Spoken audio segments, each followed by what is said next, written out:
بسم اللہ الرحمن الرحیم، ایاک نعبد و ایاک نستعین۔ ناظرین، عمران خان صاحب کی حکومت جانے اور امپورٹڈ حکومت آنے کے بعد سوشل میڈیا پہ ایک سلسلہ شروع ہوا اور اس میں عوام نے دل کھول کر اپنی رائے کا اظہار کیا، اپنی سمجھ کے مطابق جو بھی انہوں نے سمجھا اس کا اظہار کرتے رہے، مگر ایک اس سارے اظہار میں جو انتہائی خطرناک چیز دیکھنے میں آئی وہ یہ تھی کہ بہت سارے لوگوں نے دانستہ یا غیر دانستہ یا ان کے جذبات ہوں گے، مگر دشمن کی اس بات کو بہت تقویت دی جو وہ بڑے عرصے سے خواہش کر رہا ہے۔ دنیا میں جب کسی ملک کو یہ بات تو سمجھنے والی ہے کہ ہم غریب ملک مگر ایٹمی طاقت ہے اور ہم سے دنیا کی بڑی طاقتیں خوش تو نہیں ہیں، اور پھر مسلمان ممالک میں پہلا ایٹمی ملک، اب ان کی کسی ملک کو کمزور کرنے کے لیے جو دو تین حربے جو ہوتے ہیں ان میں ایک حربہ بڑے عرصے سے استعمال ہو رہا ہے کہ مذہبی فسادات ہمارے ملک میں کروائے جا رہے تھے، اور ایک وقت تھا کہ ایسی سٹیج آ گئی کہ لگتا یہ تھا کہ ہم شیعہ سنی یا اس طرح کے معاملات میں الجھ کر خانہ جنگی کا شکار ہو جائیں گے، مگر ہمارے مذہبی قائدین نے انتہائی دانشمندی اور عقل مندی سے کام لیتے ہوئے ان معاملات کو سمجھا اور ملک کو اس راستے پہ نہیں جانے دیا جو انتہائی خطرناک اور اس ملک کے لیے بہت نقصان دہ تھا۔ اور دوسرا حربہ جو پہلے دن سے پلان کا حصہ ہے کہ کسی طریقے پاکستانی افواج اور عوام میں دوریاں پیدا کی جائیں، اور وہ دو تین آپشنز پہ ہر وقت عمل کرنے کی کوشش کرتا ہے۔ دشمن کا تو کام ہی یہ ہے۔ اب پاکستانی افواج کے متعلق ایک سمجھنے والی بات یہ ہے کہ میرے خیال میں یہ سمجھتا ہوں کہ پاکستانی افواج اس لیے بھی قابل سلوٹ ہیں کہ دنیا کی مشکل ترین جنگ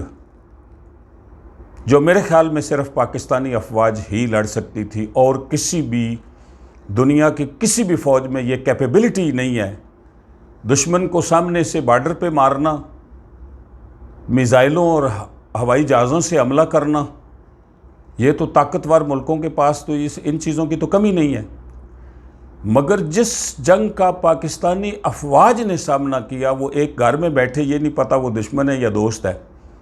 جو آپ کو مل رہا ہے، کیونکہ انہوں نے ہمارے اندر سے ایسے ایلیمنٹ پیدا کیے جو افواج کے ساتھ افواج کو یہ بائیفرکیٹ کرنا مشکل تھا کہ یہ دوست ہے یا دشمن ہے۔ اس جنگ کو جس خوبصورتی سے پاکستانی فوج نے لڑا اور اس میں تقریباً فتح حاصل کی، یہ صرف پاکستانی فوج کا ترہ امتیاز ہو سکتا ہے، کسی اور فوج میں میں نہیں سمجھتا کہ یہ کیپیبلٹی تھی یا ہے یا ہوگی۔ اب اس کی ایک جو سب سے بڑی وجہ ہے وہ یہ ہے کہ فوج کی اور عوام کی کوارڈینیشن، ہمارے لوگ جذباتی اور والہانہ محبت رکھتے ہیں پاکستانی افواج سے، اور آپ یہ بات ذہن میں رکھیں کہ اگر ایک جوان بارڈر پہ کھڑا سرحدوں کی حفاظت کے لیے تو اس کی بندوق کی گولی کا بارود وہ ہم ہیں، عوام ہیں، اور وہ اگر وہ ہم میں وہ جذبہ ہوگا، ہماری وہ جذباتی بیک اپ ہوگی اس جوان کو، تو وہ سینہ تان کر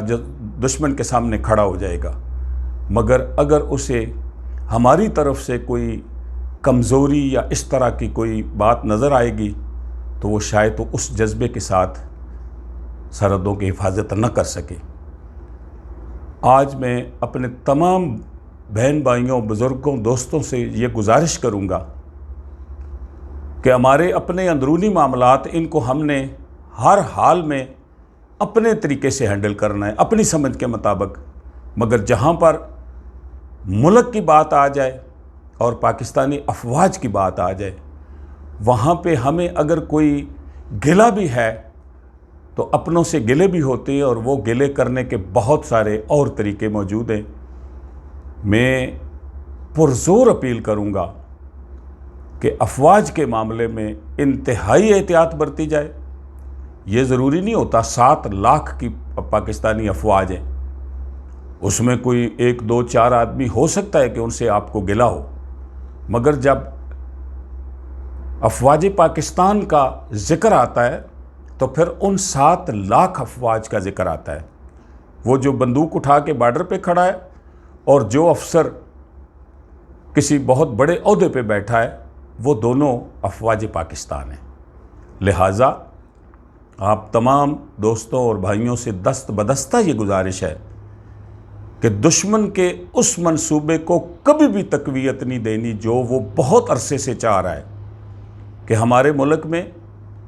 اس ملک کو کمزور کرنے کے لیے، کیونکہ ان کا تو فارمولہ یہ ہے کہ اگر انہوں نے کسی سے انتقام بھی لینا ہے تو پہلے اسے کمزور کرنا ہے، اور کمزور کرنے کے لیے ہمارے پاس تو بہت سارے ایسے ایلیمنٹس ہیں جن کے ذریعے وہ پاکستان کو کمزور کرنے کے ہر وقت در پہ رہتے ہیں۔ لہٰذا یہ موقع کبھی بھی دشمن کو فراہم نہیں کرنا۔ میں آپ تمام بھائیوں کا بہت مشکور ہوں گا جنہوں نے افواج کے متعلق اس قسم کے کوئی اگر ریمارکس دیے بھی ہیں تو ان کو آپ نے درست کرنا ہے، اور ملک کی خاطر پاکستانی افواج کے ساتھ اس طرح سیسا پلائی ہوئی دیوار کی طرح کھڑے ہونا ہے کہ ان کا حوصلہ بلند ہو اور وہ سرحدوں کی حفاظت کر سکے۔ بہت شکریہ۔ پاکستان پائندہ باد۔